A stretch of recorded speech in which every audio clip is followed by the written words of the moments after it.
I'm Carol Smith from North East Counselling Services. I'm the Commercial Director.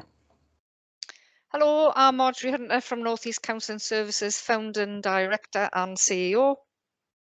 Hi, I'm Lynn Rennick, I'm the Operations Director for North East Counselling Services.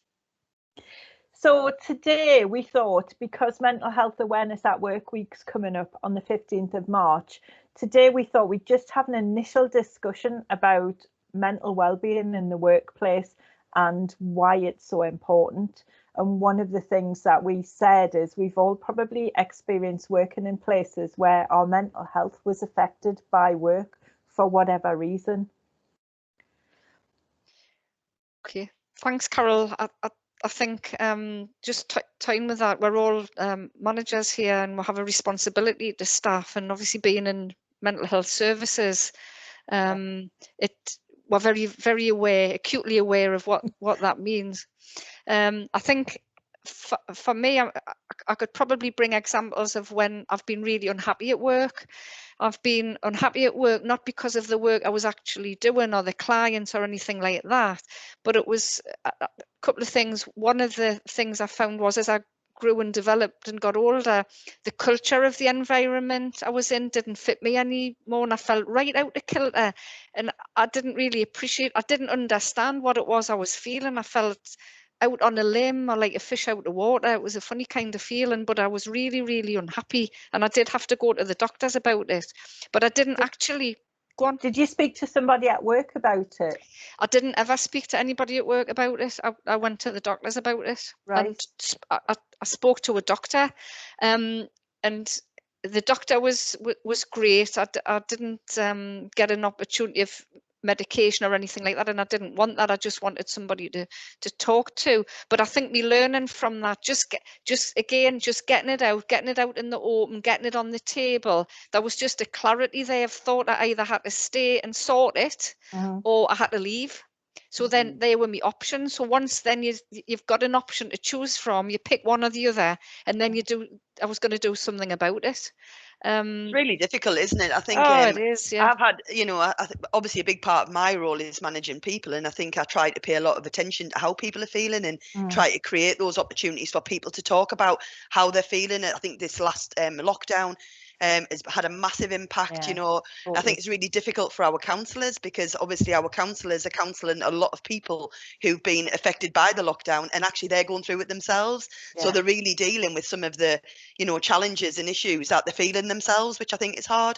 If I go back in my experience, I had postnatal depression after my second child, and I think one of the things then, I didn't feel like I could talk to work about it. So I probably presented myself at work every day as bubbly Lynn and feeling like I was absolutely fine.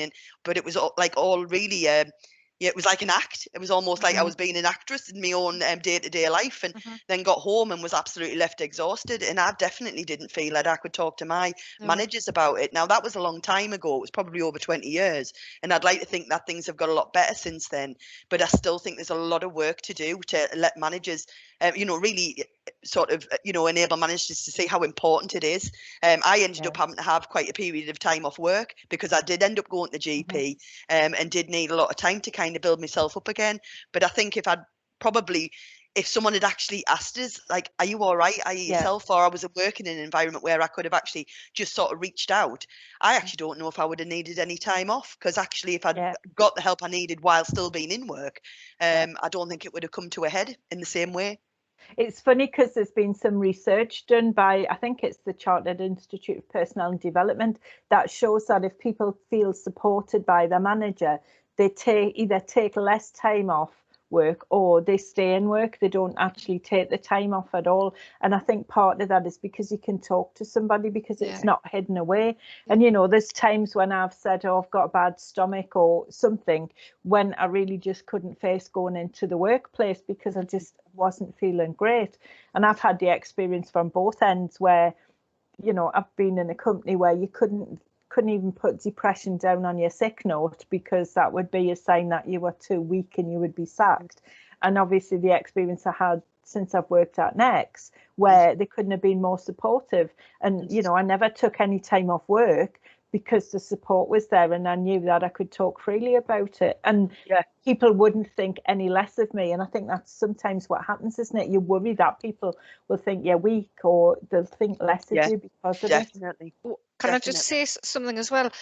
If you had a manager or a person who was in the organisation that you could have gone to, what would the qualities have been around that person where you felt as though you could have spoken out? What would have attracted you to the person to be able to disclose things, whether it be a mental health problem or a problem at home with the family? What would you be looking for? What makes it easier, do you think? Probably just a manager who's like open and honest and kind of shares a bit of themselves, even, so you know there's a real person behind there, rather than somebody sort of very hierarchical and kind of, you know, doesn't show any weakness at all. But certain people who I think can demonstrate some empathy, and I think you're much more likely to talk to people like that, aren't you? You know, without the fear of being judged, I suppose, coming back to Carol's point. And I guess people who don't seem to be busy all the time, you know, we've all probably had managers who are like, oh, I'm so busy, and you don't want to then add to their burden, if you like, by taking them what you see as a problem, you know, when in reality what we all need is to be able to have a bit of time.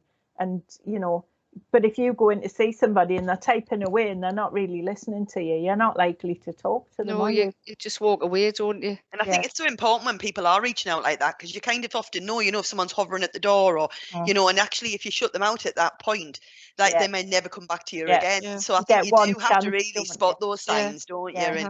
And actually sometimes, as a manager, just stop what you're doing and take the time to listen, you know, or notice what's going on in front of you. Certainly those change behaviours and things, and actually just ask the question, you know, how are you? You know, you don't seem yourself today. I think, you know, that little bit of an insight is enough sometimes for somebody to then just like kind of go, actually, I'm not feeling great.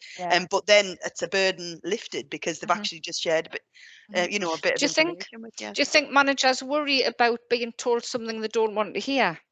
I think sometimes managers are worried that they don't know how to deal with everything, because we're only human, aren't we? You know, and I think you learn something in work every day, especially when you're managing people. So, you know, I think there is sometimes a fear there of just like people not knowing what to say. But I think the important thing that we often go on about is, you know what, we've got one mouth and 2 ears and we need to listen. So you don't always have to have the answers for people, but you can facilitate them to, you know, feel less of a burden by just listening to what they're saying. Yeah, absolutely. Absolutely. So thank you, ladies, for our Friday afternoon chat. There's lots of free resources on our website for managers and for staff to get them thinking about their own mental well-being. And we'll be doing a series of these kind of little mini Three Wifies up until, well, Mental Health at Work Awareness Week. And we look forward to seeing you again. Thank you very much. Thank you. Bye. Bye-bye. Bye. Bye-bye. Bye.